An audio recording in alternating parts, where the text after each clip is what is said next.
আজকে আমি কি রান্না করেছি আর কি দিয়ে ভাত খাচ্ছি বন্ধুরা তোমাদের সঙ্গে শেয়ার করব। দেখতে থাকো আর কি রান্না করেছি। এটা কি দেখে বুঝতে পারছো? বুঝতে পারলে অবশ্যই সবাই কমেন্ট করে জানাবে। দারুণ হয়েছে, দারুণ হয়েছে খেতে।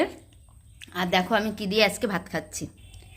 এই দেখো এখানে কিন্তু এটা গাটি কচু আলু আর কিন্তু মাছ, গাটি কচু আলু মাছ দিয়ে ঝোল করেছি। আর কিন্তু এটা দিয়ে আজকে আমি ভাত খাবো। তো সুন্দর করে ভাতগুলো আমি একটু মাখিয়ে নিই, মাখিয়ে নিয়ে দেখি কেমন হয়েছে খেতে। একটু খেয়ে দেখি কেমন লাগে।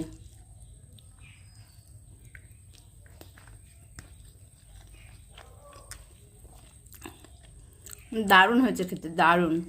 মাছ আর গাটি কচু, ওফ বলার মতন না।